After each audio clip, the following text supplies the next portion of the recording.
ब्रह्मांड के इशारे में नाचते हुए ये सितारे और हमारी दुनिया अपने साथ साथ उस अनंत जीवन को भी नचा रहे हैं जिसे ब्रह्मांड ने तोहफे के रूप में भूलोक को प्रदान किया था। जरा एक पल के लिए भूल जाइए अपने परिवारजनों और इस दुनिया के लोगों को और इस अनंत सन्नाटे और अकेलेपन को महसूस कीजिए जो ये बताने की कोशिश कर रही है कि मैं वो रहस्य हूँ जिसे तुम्हारी बुद्धि कभी समझ ही नहीं सकती।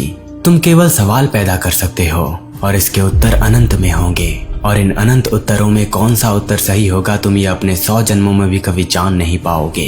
आज बात करेंगे हम अंत और विनाश की, उस डर की जिसे एहसास करने के बाद मानव का रक्त सूख जाता है। यहाँ मैं डरने या डराने की बात नहीं करने वाला, बल्कि आज हम इंडियन फिलॉसफी की अनंत गहराई में उतरेंगे और आज मैं यूनिवर्स के उस महासत्य की बात करने वाला हूँ जिसे सुनने के बाद आपको कहीं न कहीं अपने भीतर थोड़ी सी भी उस परम वास्तविकता का एहसास होगा जिसे हम इस माया और भ्रम के जगत में जड़ित होकर जान नहीं पाते हैं। पिछले वीडियो में हमने बात की थी शुरुआत की, प्रारंभ की और जन्म की कि कैसे ये अनंत पागलपन का निर्माण हुआ था ऋग्वेद के अनुसार। और आज हम जानेंगे कि क्या लिखा है ऋग्वेद में इस अनंत पागलपन की अंत की कथा, कैसे अंत होगा ये अखिल ब्रह्मांड।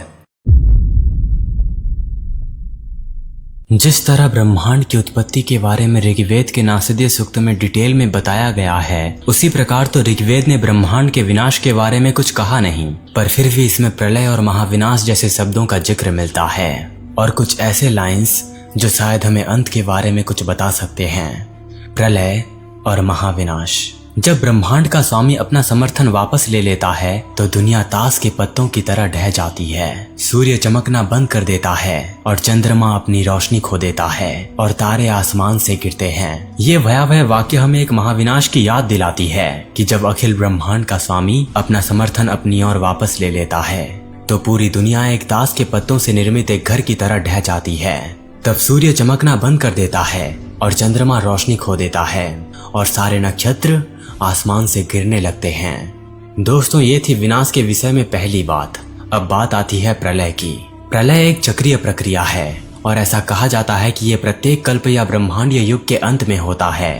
माना जाता है कि एक कल्प 4 अरब वर्षों तक चलता है और इसके बाद इतनी ही अवधि का प्रलय आता है। प्रलय के दौरान ब्रह्मांड वापस अपनी मूल स्थिति में विलीन हो जाता है और समग्र सृष्टि नष्ट हो जाती है। हालांकि प्रलय के बाद ब्रह्मांड फिर से निर्मित होता है और सृजन और विनाश का चक्र नए सिरे से शुरू होता है और इस चक्र को अनंत कहा गया है। पर भले ही ऋग्वेद ने विनाश की बात को इतने अच्छे तरीके से जिक्र ना किया हो, पर आप ये मत भूलिए कि अभी भी हमारे पास बाकी वेद, उपनिषद और हमारे शास्त्र मौजूद हैं जो जीवन के लक्ष्य से लेकर प्रकृति, ब्रह्म और ब्रह्मांड की अनंत बातें करते हैं, जिन्हें हम आगे आने वाले वीडियोस में एक एक करके जानने वाले हैं। तो आपका मूल्यवान समय देने के लिए धन्यवाद।